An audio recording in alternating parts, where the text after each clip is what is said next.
4 rural nuns vanished without a trace in 1985, leaving their small community in shock and confusion. But 25 years later, the local priest reveals a stunning secret, and what he confesses changes everything. The bell of Sacred Heart Parish tolled precisely at 6 in the morning, its crisp ring cutting through the freezing December air. Sister Mary Elizabeth was already awake, her arthritic knees pressed against the cold wooden floor of the church as she led the morning prayers. At 63, her completely white hair hidden beneath her veil, she moved with deliberate precision, each gesture refined by decades of devotion. The church interior remained dimly lit, illuminated only by candles that cast long shadows across the altar. Beside her, Sisters Catherine, Anne Louise, and Teresa Marie formed a tight semicircle, their breath visible in the unheated sanctuary. Father Robert Wilson, 45 years old with graying temples and deep-set eyes, knelt slightly apart, his gaze fixed on the crucifix with unusual intensity. In nomine Patris, et Filii, et Spiritus Sancti, Father Wilson intoned, his voice echoing in the empty church. Amen, responded the sisters in unison, the word hanging in the air like the frost outside. December 17, 1985. An ordinary Tuesday, in Oak Ridge, Oregon. Though the calendar marked just 8 days until Christmas, the small logging town of 3,000 souls was buried under 6 inches of fresh snow, with more forecasted throughout the day. After morning mass, Sister Mary Elizabeth made her way to the parish hall, where 20 children waited for rehearsal of the Christmas pageant. Her back straight despite her years, she clapped her hands twice, bringing immediate silence to the room. "Timothy," she said, her voice firm but kind, as she addressed a small boy with tousled hair and a missing front tooth.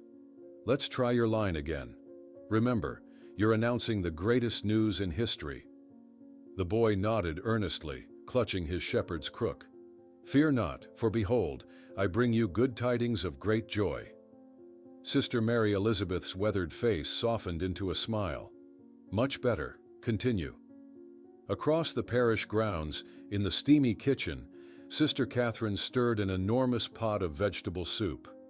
At 58, her round face perpetually flushed from the heat, she peered through fogged glasses at her checklist of families in need.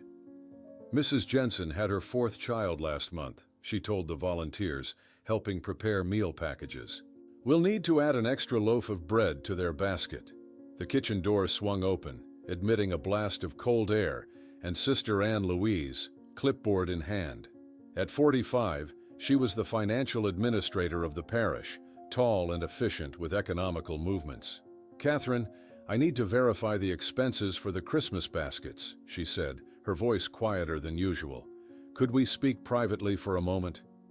The 2 nuns stepped into the small pantry. Through the partially open door, Betty Simmons, the parish secretary for 15 years, observed their serious expressions and hushed tones. Though she couldn't hear their words, the urgency in Sister Anne Louise's gestures was unmistakable. By early afternoon, snow began falling again. In the parish hall, Sister Teresa Marie, the youngest at 38 with a face full of freckles that gave her a perpetually youthful appearance, led the children's choir through Silent Night. Her enthusiasm was contagious, as she clapped to keep time, her white habit swirling as she moved between the rows of singers. "Let's try the second verse again," she encouraged, tucking a strand of auburn hair back under her veil. "Remember to breathe between phrases." At 2:15, Betty Simmons brought coffee for the sisters during a brief break. She found all 4 of them huddled near the Christmas tree, their heads close together in conversation that ceased abruptly when she approached. "Just discussing the final arrangements for the children's party," explained Sister Mary Elizabeth, though her eyes didn't quite meet Betty's. "Important matters that need resolving before Christmas," added Sister Anne Louise, accepting the coffee with a nod of thanks. Throughout the afternoon, the sisters decorated the parish hall, hanging garlands and arranging nativity scenes.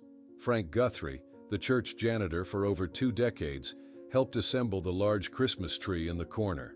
"Almost done with those presents, sisters?" he asked at 6:30 as he adjusted the star atop the tree. Sister Catherine looked up from the colorful packages she was labeling. "Just a few more to wrap. The children will be so excited." Father Wilson appeared briefly, surveying the festive transformation of the hall. "Everything looks wonderful," he commented, his eyes lingering on Sister Anne Louise, who was checking items off her ever-present clipboard. "I need to finish my sermon for Sunday. Don't stay too late." As he turned to leave, Frank noticed Sister Teresa Marie exchange a significant glance with Sister Mary Elizabeth. Night fell early, as it always did during Oregon winters. By 8:15, Father Wilson stood at his office window, watching as the four nuns made their way through the swirling snow to the white Plymouth Voyager minivan parked near the church entrance. Sister Anne Louise took the driver's seat, adjusting the mirrors methodically before starting the engine. The headlights cut through the darkness as the vehicle pulled away, disappearing down Main Street toward the small convent where the sisters lived, just under 4 miles away. The priest returned to his desk, expecting the phone to ring within 15 minutes, the sisters' habitual call confirming their safe arrival. At 9 o'clock, he glanced at the silent telephone with growing concern. By 10:30, unable to dismiss his unease as mere paranoia, Father Wilson grabbed his keys and coat. The drive to the convent took longer than usual, his Ford Taurus struggling through deepening snow. Windshield wipers fought a losing battle against the heavy flakes as he strained to see the road ahead. When he finally arrived, the building stood dark and silent. No welcoming lights in the windows, no minivan in the driveway. Using his spare key, the priest entered the empty convent. "Sisters?" he called, his voice echoing through the darkened hallways. He checked each bedroom, beds neatly made, untouched. The kitchen remained spotless, no sign of evening tea preparations. At 11:15, Sheriff Dave Hollister's police cruiser pulled into the convent driveway, responding to Father Wilson's increasingly frantic call. The 52-year-old sheriff, heavyset with a perpetually stern expression, listened carefully to the priest's account. "When exactly did they leave the church?" he asked, notebook in hand. 8:15, perhaps 8:20, Father Wilson replied, his voice unsteady. "They should have arrived by 8:30 at the latest." Throughout the night, police vehicles and volunteers searched the snowy roads between the church and convent. By dawn, word had spread through Oak Ridge, and dozens of townspeople gathered at Sacred Heart Parish, ready to join the search parties. Harold Jenkins, a longtime member of the parish council, pressed a cup of coffee into Father Wilson's trembling hands. "My God, Father, you look terrible," he said softly. "When did you last sleep?" The priest didn't answer, his eyes fixed on the map Sheriff Hollister had spread across a table, red lines marking the roads already searched. "No sign of the white minivan," Hollister spoke into his radio. "Expand the search radius to 40 miles. 5 days later, with hope dwindling and the community in despair, a local fisherman made a discovery that sent a chill through Oak Ridge, colder than any December wind. Caught between rocks on the frozen bank of the Willamette River, 12 miles from town, he found a cassette tape still inside its cracked plastic case. Written on the label in Sister Teresa Marie's neat handwriting were the words, "Sacred Heart Choir, Christmas Carols," the very tape she had placed in the minivan's player that snowy night. Sheriff Dave Hollister held the cassette tape with latex-gloved hands, examining the label while the bitter wind whipped off the Willamette River. Richard Bowman, the fisherman who had discovered it, shifted nervously from foot to foot, his weathered face pinched with concern. "Found it caught between them rocks there," Bowman pointed to a cluster of stones at the river's edge. "Recognized Sister Teresa's handwriting right away.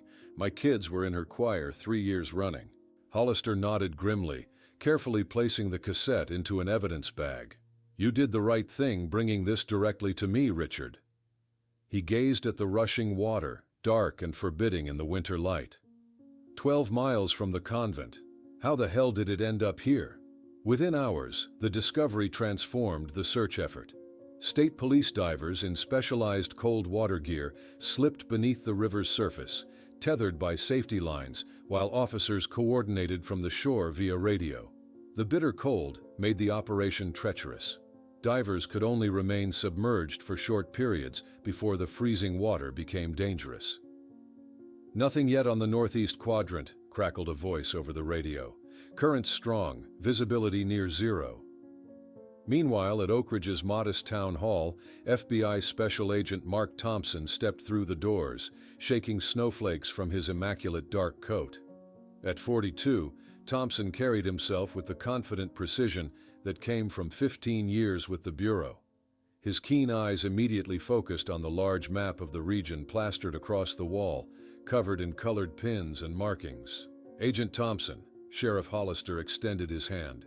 "Appreciate the Bureau's involvement." Thompson nodded, setting his leather briefcase on the nearest desk. 4 missing nuns isn't a typical case. What's your working theory, Sheriff?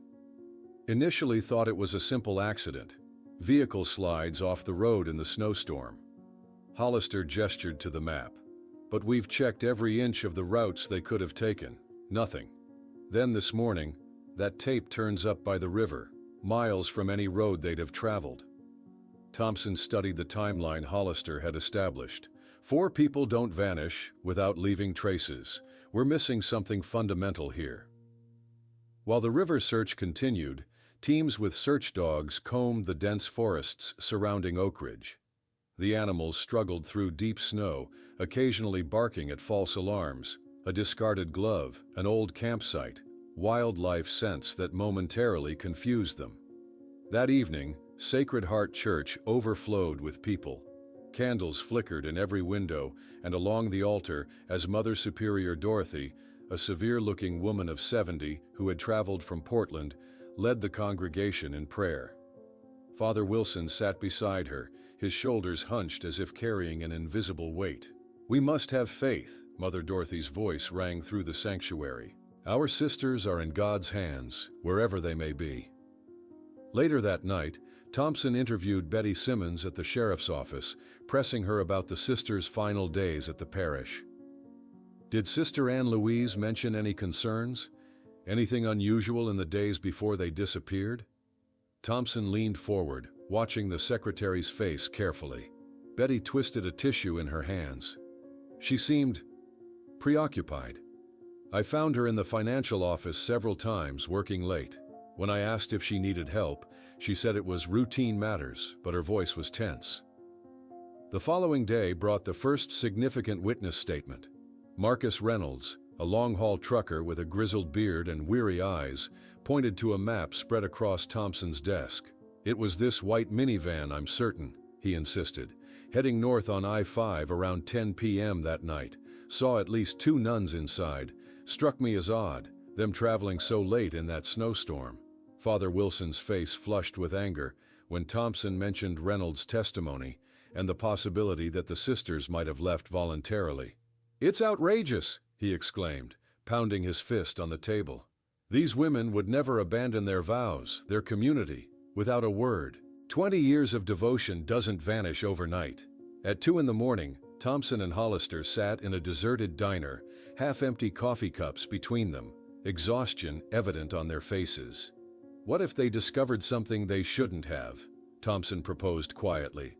"Something that put them in danger," Hollister frowned. "In a church? What could possibly?" "Churches have secrets like any institution," Thompson interrupted. "Money, power, information. The same motivators we see everywhere." The next day, FBI agents wearing gloves carefully examined Sister Anne Louise's room at the convent.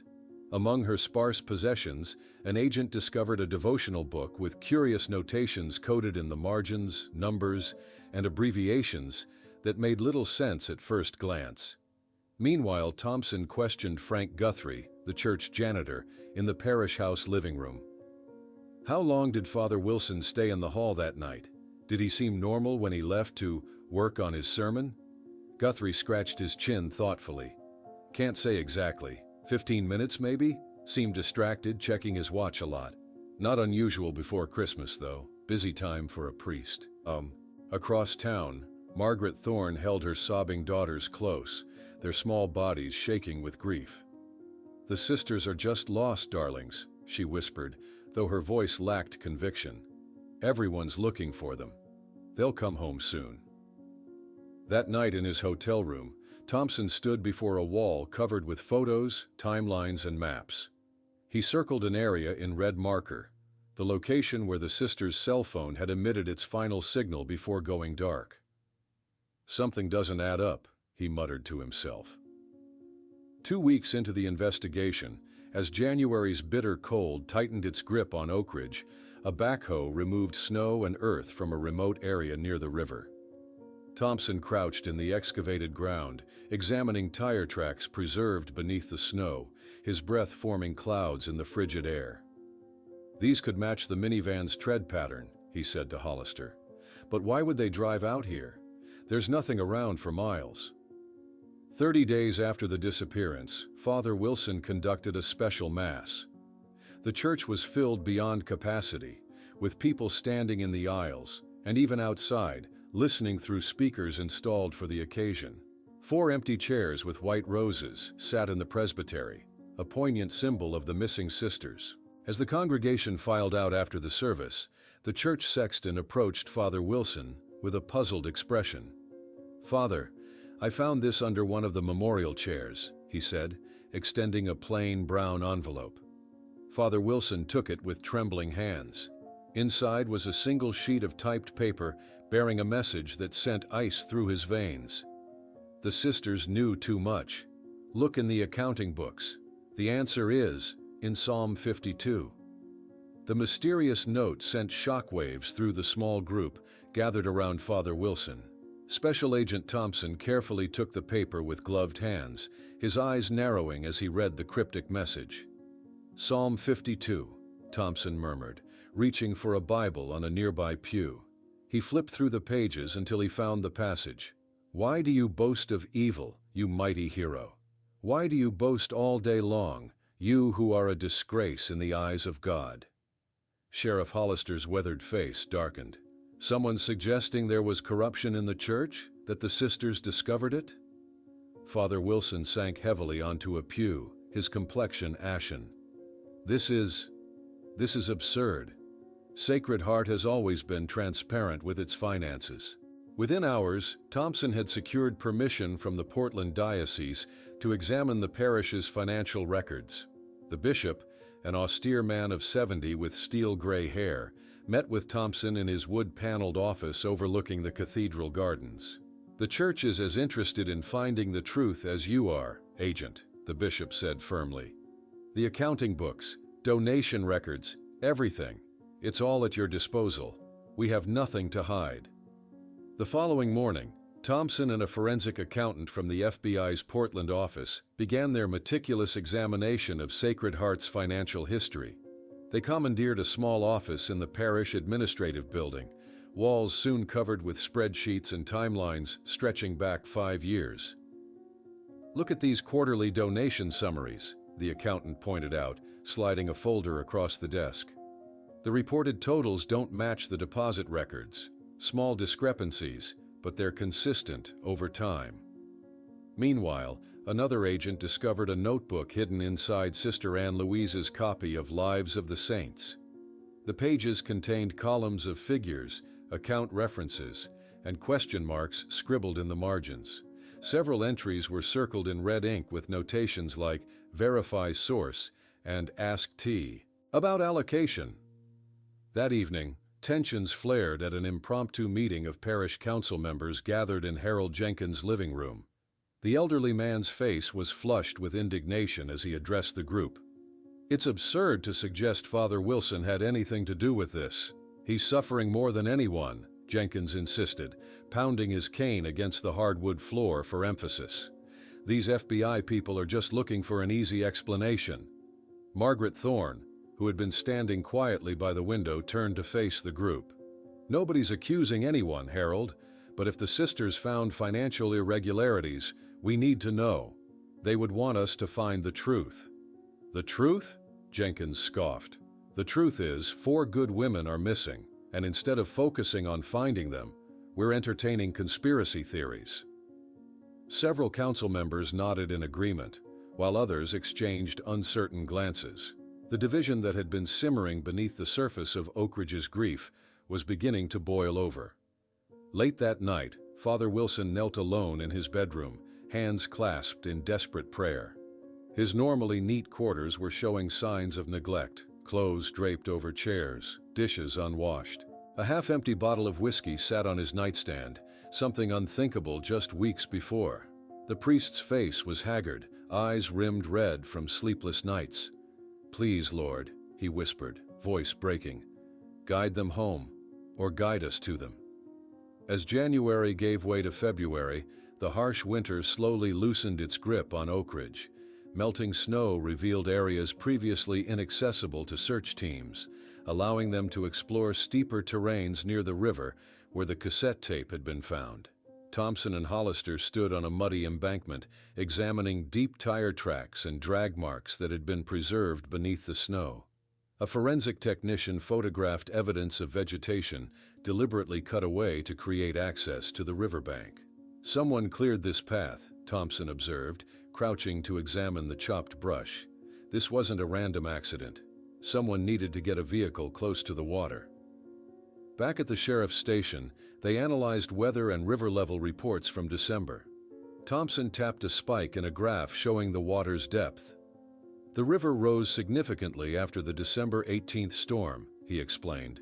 "If the vehicle was pushed in from this area that night, it would have been quickly submerged and potentially carried downstream by the current." The next day, Thompson re-interviewed Betty Simmons, the parish secretary, at her small bungalow on Elm Street. "Yes, Sister Anne Louise had requested to see donation records from the past 3 years," Betty confirmed, nervously adjusting her glasses. "She said it was for the annual report, but she seemed troubled, kept making notes and shaking her head." At the FBI office in Portland, analysts identified a pattern of small discrepancies in the parish's bank statements. Individually insignificant amounts, but totaling considerable sums over the 3-year period Thompson was investigating. "The money moved through several accounts before disappearing," an analyst explained, pointing to a complex flowchart. "Classic laundering technique, but sophisticated. Whoever set this up knew what they were doing." Mother Superior Dorothy visited Oak Ridge again in early March, bringing with her Sister Teresa Marie's prayer journal, discovered during a thorough reorganization of the Portland Mother House archives. An entry dated December 15th contained a cryptic note: "Anne Louise is right. We must speak with the bishop. Trust only in God and ourselves now." Thompson's frustration grew as bureaucratic obstacles slowed his investigation. During a tense call with his superiors in Washington, he paced the small confines of Sheriff Hollister's office. "We need more resources," he insisted. "This isn't just about missing persons anymore. We're potentially dealing with embezzlement and possible homicide to cover it up. The deeper we dig, the more convinced I am that someone silenced these women." On the 100th day after the disappearance, the church alarm shattered the pre-dawn silence of Oak Ridge. Father Wilson and Frank Guthrie rushed to the building, finding the side door ajar. Inside, the beam of their flashlights revealed the confessional booth vandalized, wood splintered around the ornate panel. Carved into the ancient oak were the words, "Confess your sins, Father, before the truth surfaces." And in the now exposed secret compartment behind the panel, clear marks showed that something had been recently removed. The splintered confessional and its ominous message transformed Sacred Heart Church from a sanctuary into a crime scene by dawn. Yellow police tape cordoned off the area as officers photographed the vandalized wooden booth. Agent Thompson carefully examined the exposed secret compartment with a penlight, finding only a small fiber caught in the wood. "This isn't random vandalism," Thompson said, straightening up. "The perpetrator knew exactly what they were looking for." Father Wilson sat in the front pew, his body trembling visibly as he watched the investigation unfold around him. "It's a traditional feature," he explained weakly, gesturing toward the confessional. "Many older confessionals have compartments for safekeeping sacramental documents. It's nothing sinister." Later that morning in Sheriff Hollister's office, Thompson interviewed Luther Mason, an expert in antique furniture restoration, who had been called in to examine the confessional. "It's definitely original craftsmanship," Mason confirmed, adjusting his spectacles as he reviewed photographs. Common in 19th century confessionals, particularly those built for rural parishes. These compartments were designed to store confidential records, penances assigned, dispensations granted, things priests needed to reference but keep private. Under a microscope at the county lab, the fiber fragment revealed part of a bank statement letterhead. The technician pointed to barely visible lettering. "That's a partial logo from First Cayman Bank. Definitely not your local credit union." The discovery prompted a strategy meeting at Oak Ridge Town Hall the following day. Thompson presented his findings to Hollister and the district attorney, charts spread across the conference table, showing systematic small diversions from parish funds into unidentified accounts. Over 3 years, approximately $30,000 annually disappeared from Sacred Heart's accounts, Thompson explained, pointing to highlighted discrepancies. Small amounts each time, never enough to raise immediate concerns, but substantial in aggregate. At Oak Ridge Community Bank, Thompson showed photographs of Father Wilson with local businessmen to employees who handled parish accounts. "Did Sister Anne Louise ever express concerns about any transactions?" he asked a nervous teller. "Not directly," the young woman replied. But about a week before Christmas, she requested detailed statements going back several years, said she was preparing for an audit. Meanwhile, the psychological impact of the prolonged disappearance manifested throughout the community. At Sacred Heart's Parish School, substitute teacher Rachel Winters consulted with the school psychologist about disturbing patterns emerging among the children. "They're drawing the same images repeatedly," Winters explained, spreading several crayon drawings on the desk. "The sisters floating in the river, or sometimes flying away to heaven. 3 children reported nightmares where the nuns call to them from underwater." Outside the school entrance the next morning, an angry confrontation unfolded when a mother arrived to withdraw her daughter from classes. Harold Jenkins, standing at the door as an unofficial greeter, attempted to dissuade her. "Sacred Heart has educated children for generations," he insisted. "This tragedy shouldn't—" "Tragedy?" the woman interrupted, clutching her daughter's hand tightly. "I'm not leaving my child in a place where people simply disappear, where financial records are suspect and confessionals hide secret compartments." Thompson's investigation expanded to include prominent Oak Ridge citizens connected to the parish. That afternoon, he visited Richard Thornton's widow, a poised elderly woman living in an elegant Victorian home at the edge of town. Richard and Father Wilson weren't particularly close friends, Mrs.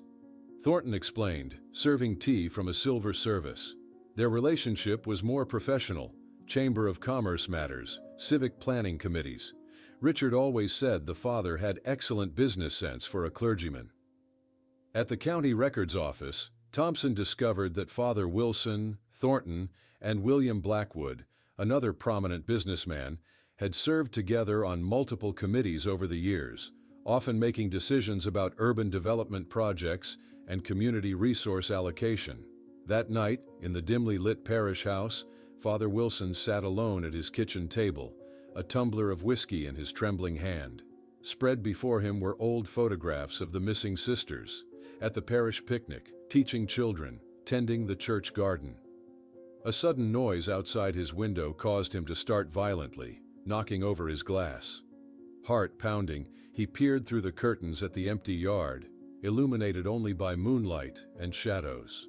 In the sheriff's station the next day, Thompson and Hollister reviewed security camera footage from businesses near the church, searching for suspicious movements on the night of the confessional vandalism. "There," Hollister pointed to a grainy image showing an unidentified vehicle briefly stopping near the church around 2 in the morning. "Can we enhance that license plate?" Thompson's frustration mounted during a tense call with FBI banking specialists. "We need a court order for those Cayman records," he insisted, pacing the small office. "I understand the jurisdictional challenges, but we have reasonable cause to believe they're connected to the disappearance." A community meeting at the town hall that evening revealed deepening divisions in Oak Ridge. Margaret Thorne stood before the crowded room, addressing the mayor and council members with controlled emotion. "We demand answers," she declared, supported by nods from other parents. Our children are traumatized, community trust is shattered, and the investigation seems to be focusing more on financial records than finding 4 women who devoted their lives to this town.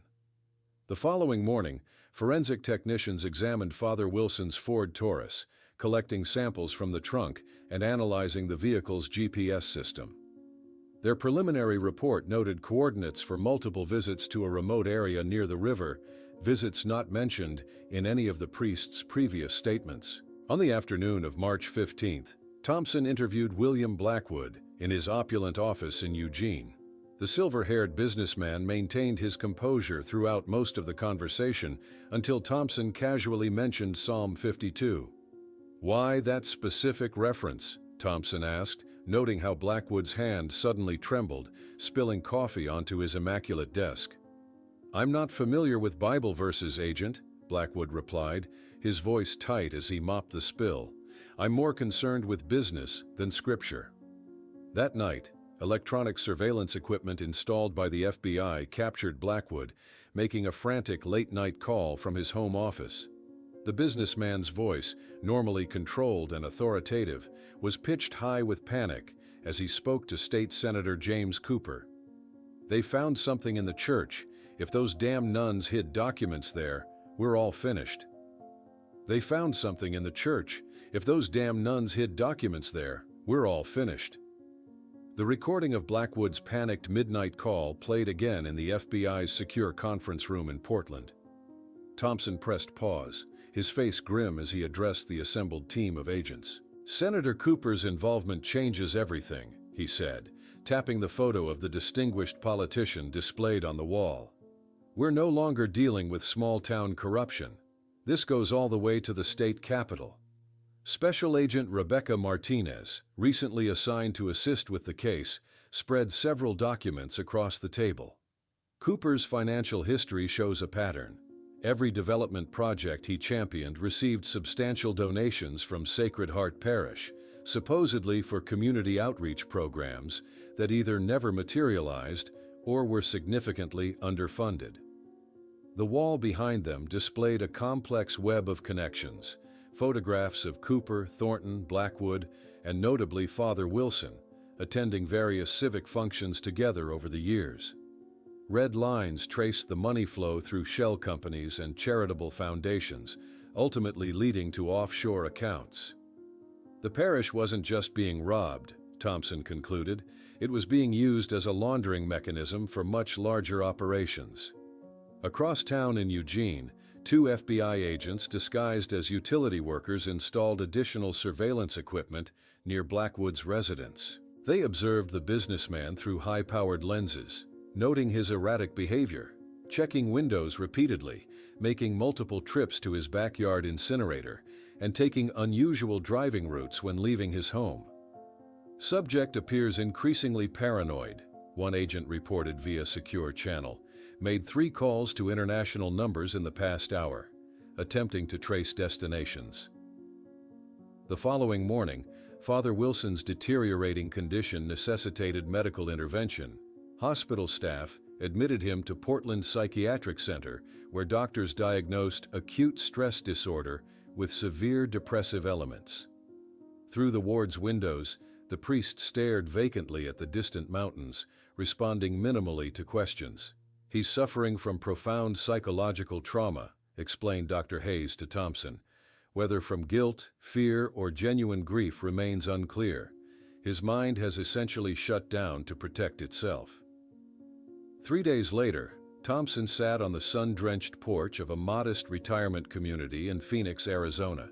Across from him, Edward Simmons, former manager of Oak Ridge Community Bank, nervously twisted his wedding ring. "I never knew exactly where the money went after the Caymans," Simmons admitted, his voice barely above a whisper. "It wasn't my job to ask questions, not if I wanted to keep my position or keep my family safe." Inside Simmons's small home office, Thompson examined documents the former banker had preserved against all logic and self-interest. "The priest's signatures came on all the authorizing paperwork," Simmons explained, pointing to several examples. "But I always thought they seemed odd. subtle variations in the handwriting.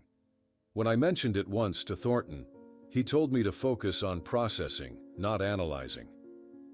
At the FBI laboratory, technicians confirmed that white paint fragments recovered from the riverbank matched the specific shade and composition used by Plymouth in their 1984 Voyager minivans.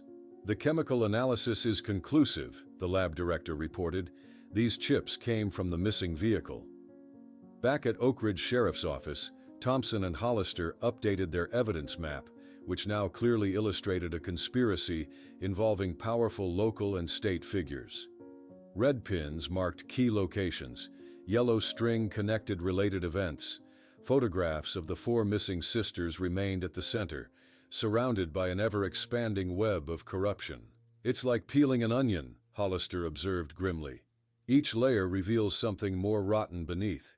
In the FBI Communications Center, technicians intercepted a call from Blackwood to a Bahamian number. His voice, processed through voice recognition software, registered extreme stress as he demanded immediate action. "The accounts need to be cleaned now. Every record, every transaction, eliminated completely." The district attorney's office became the site of tense discussions about the political implications of the case. Accusing a sitting state senator requires absolutely ironclad evidence, the DA warned Thompson. "One misstep, and our entire investigation gets painted as a political witch hunt." At Sacred Heart Convent, now empty for months, Mother Superior Dorothy knelt in silent prayer before the small altar. Afterward, she examined photographs of the missing sisters with new scrutiny, noting details previously overlooked, particularly Sister Anne Louise's expression in the most recent parish photo, her eyes reflecting not the serene acceptance expected of a nun, but determined vigilance. The following day, Thompson confronted Betty Simmons with inconsistencies in her previous testimony. "You stated the priest seemed normal that night, but 3 witnesses saw him in a heated discussion with Sister Anne Louise," he said, watching her face carefully. The secretary's composure finally cracked under the pressure of months of deception. "Yes, I knew something was wrong with the accounts," she admitted, tears streaming down her face. "But what could I do? Cooper and Blackwood control everything in this town. Jobs, loans, contracts. They made it clear what happens to people who ask too many questions." In the FBI laboratory, technicians painstakingly reconstructed partially burned documents recovered from Blackwood's property. The charred papers, when pieced together, revealed coded payment lists with initials matching several county officials and business leaders. Thompson's phone rang as he was reviewing these findings. "Agent Thompson," the voice of an FBI surveillance specialist came through urgently. "Blackwood is on the move. He just left his house with a suitcase at 3 in the morning." Minutes later, as FBI agents attempted to intercept him, Blackwood fired several wild shots in their direction before retreating back into his mansion. Lights flashed on throughout the house, and through the curtains, agents could see documents being fed into a fireplace, orange flames illuminating the windows as the standoff began. The standoff at Blackwood's mansion stretched into the dawn hours, with FBI tactical teams establishing a perimeter around the property while negotiators attempted to establish communication. Local news vans assembled at the police barricade 2 blocks away, their satellite dishes raised like mechanical flowers, seeking the morning sun. Agent Thompson stood behind an armored vehicle, reviewing tactical options with the team leader, when the sharp crack of a single gunshot echoed from within the house. "Shots fired! Breaching now!" the tactical commander ordered through his radio. The SWAT team surged forward, battering rams splintering the ornate front door. Inside, they found William Blackwood slumped over his desk, a pistol still clutched in his right hand. The fireplace beside him glowed with dying embers, ashes of documents still floating in the heated air. "Suicide," confirmed the team medic after checking for vital signs. "Single shot to the right temple." Thompson approached the desk, donning latex gloves before carefully lifting a handwritten note beside the body. In neat, controlled script, so at odds with the chaos of the moment, Blackwood had written, "Some mistakes cannot be rectified. Ask the priest." The news of Blackwood's suicide spread through Oak Ridge like wildfire, igniting speculation and fear throughout the community. By noon, reporters from Portland, Seattle, and even national networks descended on the small town, transforming the quiet streets into a media circus. Satellite trucks lined Main Street, reporters delivering breathless updates with Sacred Heart Church serving as their dramatic backdrop. Behind me stands the church where 4 nuns disappeared over 6 months ago, intoned a CNN correspondent. Today's apparent suicide of prominent businessman William Blackwood has investigators suggesting links to state-level corruption involving Senator James Cooper. Across the state in Salem, news cameras captured Senator Cooper emerging from the Capitol, flanked by attorneys. His normally confident demeanor appeared strained as he read a prepared statement. "I categorically deny any wrongdoing or connection to the tragic disappearance of the Sisters of Sacred Heart Parish," Cooper declared, his voice tight. However, to ensure full transparency during this investigation, I am temporarily stepping aside from my legislative duties. These baseless accusations will be proven false.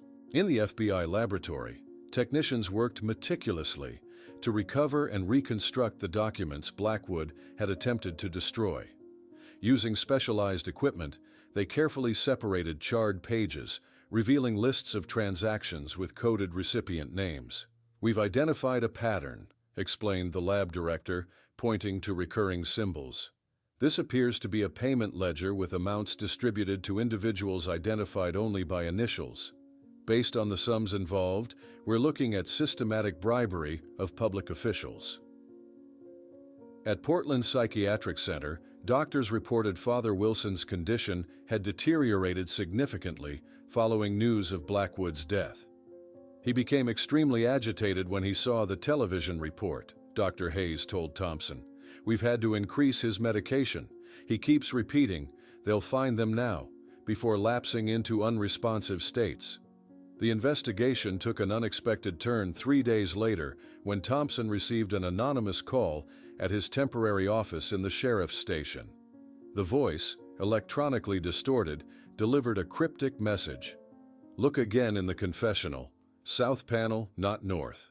Anne Louise was smarter than they thought." That night, Thompson returned to Sacred Heart Church with a team of forensic specialists. Using specialized tools, they carefully examined the confessional booth, focusing on the panel opposite the one that had been vandalized. "There's definitely a void behind this section," confirmed a technician using an ultrasonic detector. "Different construction from the primary compartment, much smaller, more carefully concealed." With painstaking precision, they removed the panel, revealing a second hidden compartment. Thompson, wearing gloves, reached inside and extracted a small leather-bound diary. Opening to the first page, he found Sister Anne Louise's name written in meticulous script, with dates spanning October to December 1985. "Get this back to the lab immediately," Thompson instructed. "Full digitization before we handle it further." The following morning, agents and analysts gathered in the FBI conference room, reading through digital scans of the diary entries. The final entry, dated December 16th, stood out starkly. "We've decided to take our findings directly to the bishop in Portland. Father R. was unusually disturbed when I mentioned external auditing. Later saw him in heated conversation with RT in the parking lot. The 4 of us will go tomorrow night after the Christmas preparations are complete." Thompson immediately drove to Portland to interview Bishop Montgomery. "The sisters never arrived for that meeting," the bishop confirmed, checking his calendar from that period. "We were expecting them on the morning of December 18th, as arranged by telephone the previous afternoon." At the FBI Document Analysis Lab, a handwriting expert compared Father Wilson's signatures on banking documents with authenticated samples from parish records. "These were definitely forged," she concluded, pointing to subtle inconsistencies. "Skilled work, but definitively not the same hand." The revelations unleashed chaos in Oak Ridge. An emergency town meeting at City Hall devolved into shouting matches between factions, some defending Father Wilson as a victim of manipulation, others demanding justice for the missing nuns, regardless of who might be implicated. Meanwhile, at the riverbank where paint fragments had been discovered, a specialized team with advanced sonar equipment scanned the riverbed. "We've got something," the technician announced, pointing to a large anomaly on the screen. Approximately 15 feet down, partially buried in sediment, size and shape consistent with a minivan. As plans were made for the difficult recovery operation, Thompson's phone rang. On the other end was Dr. Hayes from the psychiatric hospital. "Agent Thompson," the doctor said urgently, "Father Wilson has regained lucidity temporarily and is insisting on speaking with you immediately. He says the nuns were never in the river, and he can prove it." Thompson slammed his foot on the accelerator, his mind racing faster than the Bureau sedan carrying him toward Portland. The doctor's words echoed in his mind. Father Wilson claimed the nuns were never in the river. After 6 months of dead ends and false leads, this could be the breakthrough they'd been waiting for, or the desperate fabrication of a broken mind. The sterile corridors of Portland Psychiatric Center seemed unnaturally quiet as Dr. Hayes led Thompson toward the private room where Father Wilson was being held. "These moments of clarity are rare and fleeting," the doctor explained in hushed tones. "He emerged from his catatonic state about an hour ago and immediately demanded to speak with you. Make the most of it while it lasts." Thompson entered the room to find Father Wilson sitting upright in bed, his once robust frame now gaunt, skin stretched tightly over cheekbones. Yet his eyes, previously vacant during Thompson's last visit, now burned with fierce lucidity. "They were never in the river," the priest stated without preamble, his voice raspy but determined. "I helped them disappear." Thompson pulled a chair close to the bed, maintaining careful control over his expression despite the shock rippling through him. "Start from the beginning, Father. Tell me everything." The priest's confession unfolded in halting sentences, occasionally interrupted by trembling hands running through his thinning hair. It began innocently. Small favors for Thornton, signing documents. By the time I realized what was happening, I was already compromised. They had photographs, recordings, evidence of my initial cooperation. At the same time, miles away at the Willamette River, recovery teams prepared specialized equipment to raise the submerged vehicle from the murky depths. Cables were attached to a crane mounted on a reinforced barge, while divers in thermal suits made final preparations to descend into the frigid waters. Father Wilson described how the conspiracy had deepened gradually.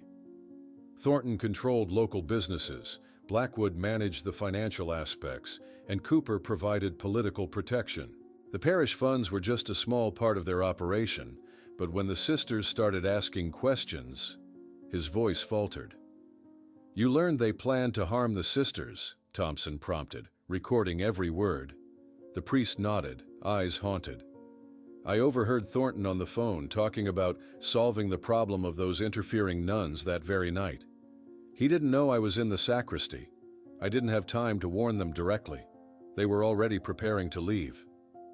The white minivan emerged slowly from the river, water cascading from its rusted frame, as the crane operators carefully maneuvered it onto the reinforced platform. FBI technicians approached immediately, cameras documenting every detail of the mud-covered vehicle. "No bodies," confirmed the team leader through his radio. "Passenger compartment is empty." Inside the vehicle, investigators noted the meticulously cleaned interior, no personal effects, no signs of struggle, not even the expected detritus of regular use. Whoever had disposed of the minivan had been thorough in removing any evidence it had once carried 4 women. Back at the hospital, Father Wilson described intercepting the sisters on the road. Their brakes were already failing, exactly as Thornton had planned. "By sheer providence, I found them by the roadside, shaken but unharmed. When I explained the real danger, we made a decision together." "You helped them create new identities," Thompson stated, connecting the dots. Wilson nodded weakly. "My brother James lived in Idaho then. He had connections, people who could provide documentation with no questions asked. Within 48 hours, the sisters had new names, new backgrounds." Thompson leaned forward, his voice urgent. "Where are they now, Father, after all these years?" The priest's momentary hesitation was telling. "Even after all this time, I'm not convinced they're safe. Thornton is dead, but the organization behind him isn't. Cooper still has powerful friends." In the FBI forensics lab, technicians examined the minivan's brake lines under powerful magnification. "Definitely sabotage," the lead technician reported. "Cut partially through, designed to fail after prolonged use or sudden pressure. Professional work, meant to look like an accident." That evening, Thompson stood before Sheriff Hollister's evidence board, adding new connections with quick, decisive movements. What if the priest helped them create entirely new identities? His brother James moved suddenly from Boise to Seattle in 1990. Hollister's eyes widened with realization. "You think they're still alive, after all this time?" "Phone records," Thompson explained, spreading printouts across the desk. "Wilson made regular calls to specific Seattle numbers over the past 20 years, monthly at first, then every few weeks. Their brainstorming session was interrupted when Dr. Hayes called with an update. Father Wilson is becoming agitated again," he reported. "He's slipping back into his unresponsive state, but his last coherent sentence was, 'Look for the Collins sisters in Seattle.'" The following morning, Thompson dispatched a small team to Seattle with strict instructions to maintain absolute discretion. Within 48 hours, they located a modest two-story house in a quiet suburb, where, according to municipal records, 4 elderly sisters with the surname Collins had lived since 1990. Surveillance photographs showed 4 women whose ages and physical characteristics, accounting for 20 years of aging, could match the missing nuns. The team established a careful watch pattern, documenting their regular activities: gardening, shopping, attending local events. "They lead remarkably ordinary lives," reported Agent Davis, the team leader. "One teaches neighborhood children piano lessons in their living room. The neighbors describe them as private but kind." Most telling was the report from an interview with a neighbor who mentioned casually, "Elizabeth Collins runs the children's choir at the community center. Has the patience of a saint with those kids. Same dedication she had when she was a teacher, I suppose." Thompson studied the surveillance photos, focusing on the eldest sister's face, the delicate bone structure still recognizable beneath the wrinkles and white hair of an 83-year-old woman. After 20 years of searching for dead women, he now faced the astonishing possibility that Sister Mary Elizabeth had been living quietly as Elizabeth Collins all along. Dawn cast long shadows across the suburban Seattle street as Thompson and Agent Clark sat in their unmarked vehicle, observing the two-story house with its meticulously tended rose garden. For 3 days, they had maintained discreet surveillance, documenting the movements of 4 elderly women who, despite the passage of 20 years, bore unmistakable resemblances to the missing nuns of Oak Ridge. "Still hard to believe," Clark murmured, lowering her binoculars, as an elderly woman with white hair emerged to collect the morning newspaper. 20 years living under assumed identities. Thompson checked his watch. 8:30, time to make contact. They approached the house with measured steps, Thompson adjusting his tie as Clark straightened her blazer. When they rang the doorbell, the wait seemed eternal, though it was merely seconds before the door opened to reveal a woman whose dignified bearing remained unchanged despite her 83 years. "We've been expecting you," Elizabeth Collins said simply, her eyes, still the same piercing blue that had gazed from Sister Mary Elizabeth's photographs, showing immediate recognition. "Please, come in." The living room they entered was modest but comfortable, decorated with subtle Catholic imagery, a small crucifix on the wall, a shelf of religious texts, a painting of St. Francis.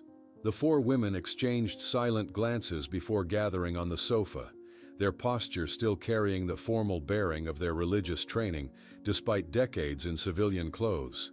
"Yes, we are the nuns from Oak Ridge," Catherine acknowledged, adjusting her thick glasses, the same distinctive style she had worn as Sister Catherine. "And no, we weren't kidnapped or murdered." Thompson activated his recorder with their permission, struggling to maintain professional composure despite the magnitude of the moment. We need to understand exactly what happened that night. Elizabeth nodded, her hands folded primly in her lap.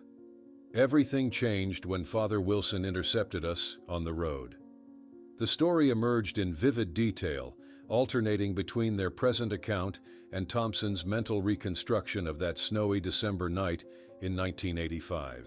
The sisters described how their minivan's brakes had begun failing as they descended the first steep hill outside Oak Ridge.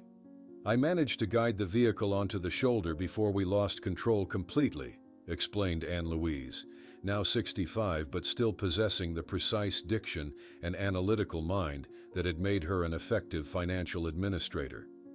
"We were attempting to reach a payphone when Father Wilson's car appeared." The priest, they recounted, had emerged not with relief, but with a chilling calmness. His subsequent confession, revealing his unwilling complicity in the embezzlement scheme and warning that Thornton had ordered their accident, had left them with an impossible choice. "We had copied documents, bank records, everything proving the scheme," Anne Louise continued, opening a weathered folder containing yellowed papers preserved for 2 decades. "We knew too much for them to let us live." Teresa Marie, the youngest at 58, led Thompson to a trunk hidden in a closet where they had preserved mementos of their former lives, photographs, letters from Father Wilson, newspaper clippings about their own disappearance.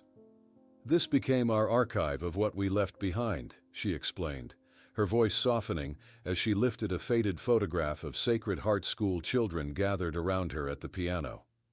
The women described their hasty flight to Portland, where the priest's brother provided false identification documents, emergency funds, and instructions for establishing new lives as the Collins sisters. Their first years in Boise had been fraught with constant vigilance, working menial jobs, avoiding cameras, scanning newspapers for any sign that Thornton's organization had discovered their survival. "James warned us someone in Boise was asking questions in 1990, Elizabeth explained, "so we relocated to Seattle, beginning yet another chapter of our hidden existence." Catherine carefully opened a wooden box containing hundreds of letters from Father Wilson, organized chronologically and preserved with meticulous care. "These were our only connection to our past lives," she said, touching one envelope gently. "Through these pages, we witnessed how guilt gradually consumed him." Thompson asked the question that had troubled him since discovering their survival. "Why didn't you come forward after Thornton died, when Blackwood and Cooper no longer posed an immediate threat?" Elizabeth's eyes filled with tears, her composed facade cracking for the first time. "The shame," she whispered. "With each passing year, returning became more impossible. How could we explain 2 decades of deception? How could we ask forgiveness for allowing an entire community to grieve, to search tirelessly for us?" In their small kitchen, Teresa Marie prepared tea with the precise movements that betrayed her institutional training. She explained how they had constructed a communal life that preserved the essence of their religious commitment despite their civilian appearance.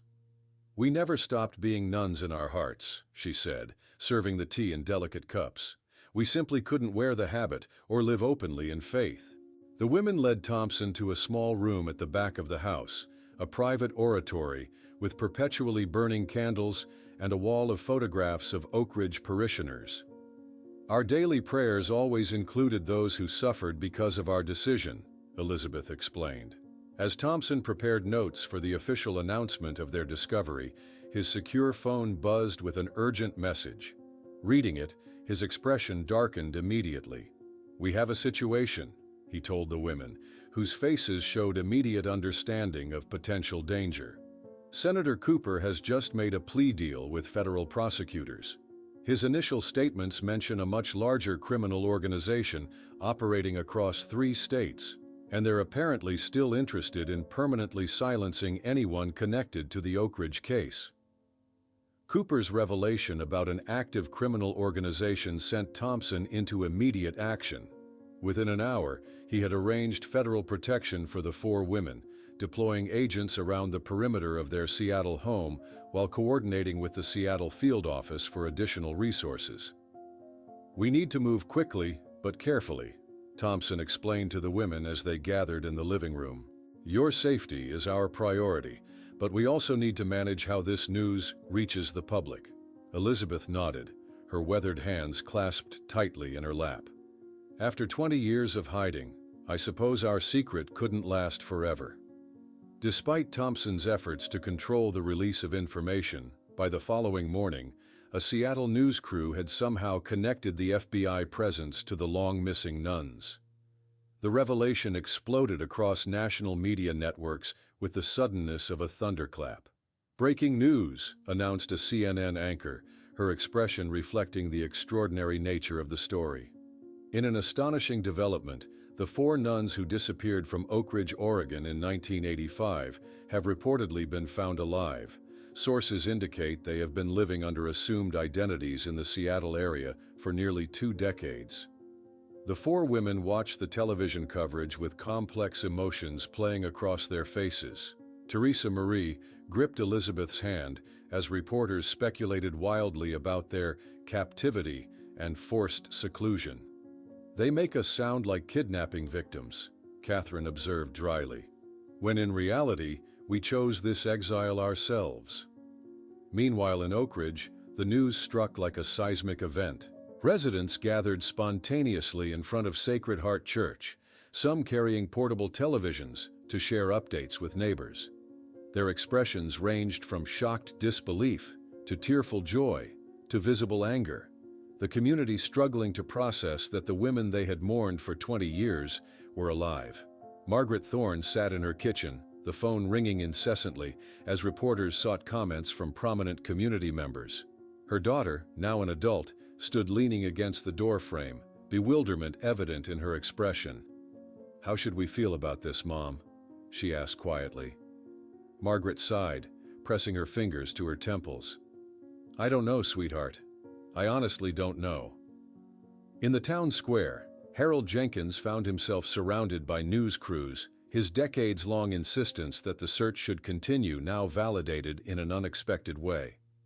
20 years of searches, vigils, prayers, he told reporters, his voice trembling with emotion. To discover they were living comfortably in Seattle, we need to hear their explanations before passing judgment. At Portland Psychiatric Center, Dr. Hayes delivered the news to Father Wilson. The priest's response was immediate and profound, tears streaming down his gaunt cheeks as he whispered, "Thank God," repeatedly, the burden of his long-kept secret visibly lifting from his shoulders. Later that day, federal authorities gathered at the Seattle FBI field office to plan the next phase of operations. Thompson stood before a display of photographs and diagrams showing connections between Cooper's criminal associates across Oregon, Washington, and Idaho. "While we prepare for the sisters' public reappearance, we need to dismantle this organization," Thompson emphasized. Cooper's testimony suggests they still have operatives in positions of influence who might pose a threat. Anne Louise participated in a formal deposition the following morning, methodically documenting the financial scheme she had uncovered in 1985. Her detailed testimony, supported by the records she had preserved during their exile, provided crucial evidence that corroborated Cooper's claims. "She has an incredible memory for numbers," commented the federal prosecutor. "These specific transactions from 20 years ago match perfectly with the records we've subpoenaed."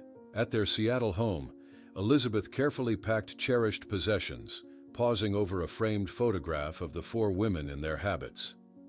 "I never thought we would return," she whispered, gently wrapping the picture in soft cloth. 3 days later, the women were escorted through Portland International Airport via a secure route, avoiding the throng of photographers attempting to capture the first images of the resurrected nuns. Through the tinted windows of their federal vehicle, Catherine gazed at the familiar Oregon landscape for the first time in 2 decades. "It's like returning from a self-imposed exile," she remarked, her voice thick with emotion. "Everything looks both familiar and utterly strange."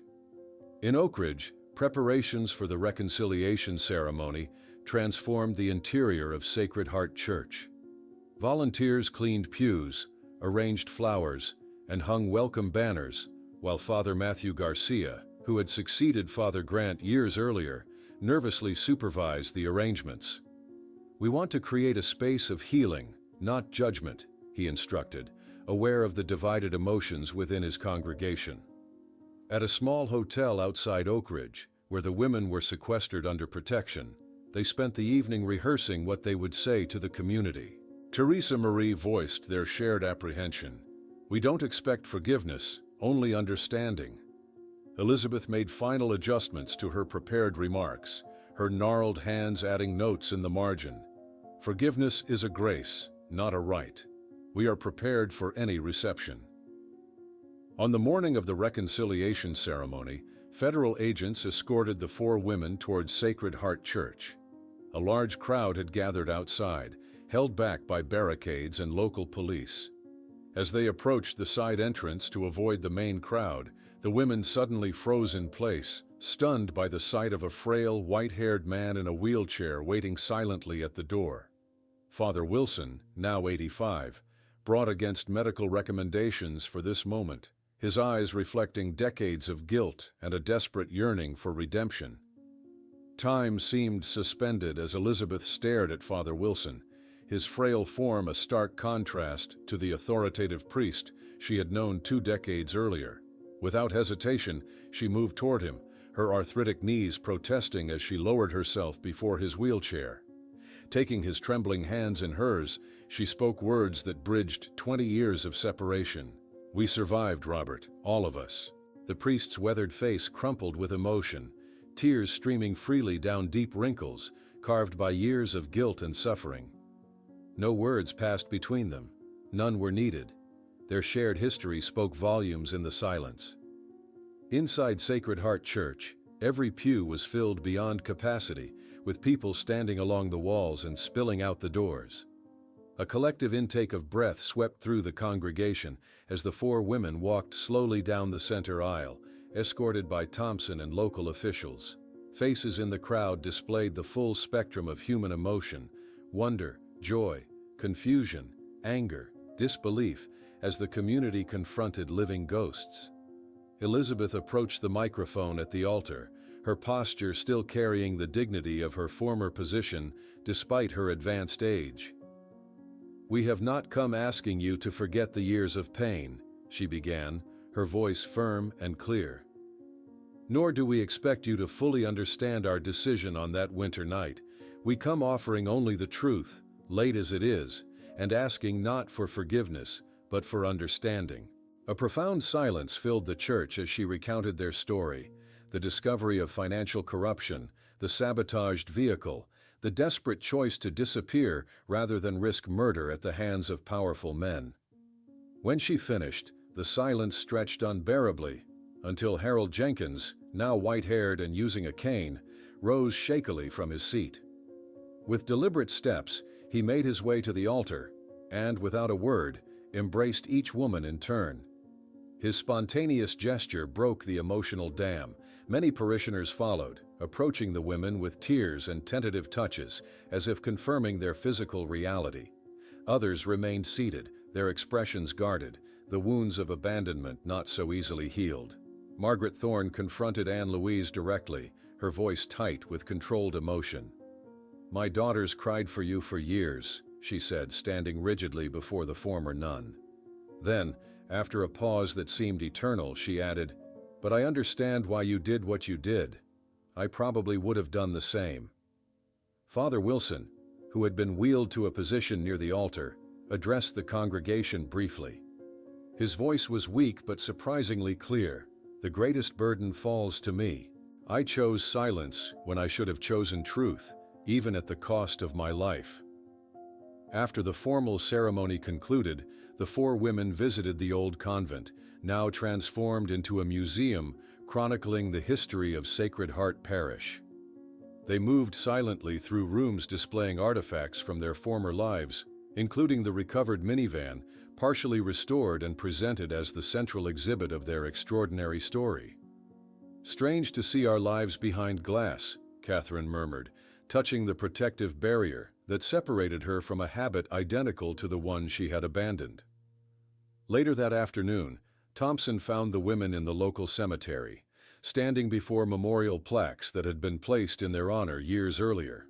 The markers, now surrounded by fresh flowers brought by townspeople since the news broke, created a surreal tableau, the memorialized standing before their own monuments. Teresa Marie separated from the group to visit the closed parish school. Running her fingers over student names carved into wooden desks decades earlier, she was startled by a woman who appeared in the doorway. Jennifer Collins, now 35, who had been Teresa's piano student. "I never forgot your lessons, sister," Jennifer said softly. "They shaped my life in ways you couldn't imagine." 3 months later, the women sat in a conference room in Portland with the bishop and diocesan authorities, finalizing plans for a support center for victims of institutional abuse and corruption. Elizabeth pointed to architectural drawings spread across the table, her passion evident despite her frailty. "Our experience taught us that silence protects only the guilty," Anne Louise explained. "We hope our work here will encourage others to speak out, no matter how powerful those who did wrong might be." In February 2008, Father Wilson passed away without ever fully regaining his mental health. His funeral, held in the small chapel of the psychiatric hospital where he had spent his final years, was attended by few, among them the 4 former nuns, sitting quietly in the last row. "He was a complicated man," Teresa Marie reflected afterward. "Part of our disappearance, part of our survival. I'll never know if what he did was from cowardice or courage, perhaps both." By 2010, their support center was fully operational, helping dozens of victims find healing and justice. Elizabeth, now increasingly frail, addressed a group of people traumatized by institutional abuses, her wisdom born from extraordinary experience. "Sometimes the journey back to light is long," she told them, her voice soft but unwavering. "But it is always worth taking." Today, visitors to the small museum in the former Sacred Heart Parish in Oak Ridge are greeted by the central exhibit. The white Plymouth minivan recovered from the Willamette River, displayed alongside photographs, letters, and artifacts that tell the extraordinary story of 4 nuns who disappeared on a winter night in 1985, only to reappear 2 decades later. The plaque beside the exhibit features a quote from Father Wilson's final letter to the nuns. "Truth is like water. It can be dammed for a time, but eventually finds its way to the light."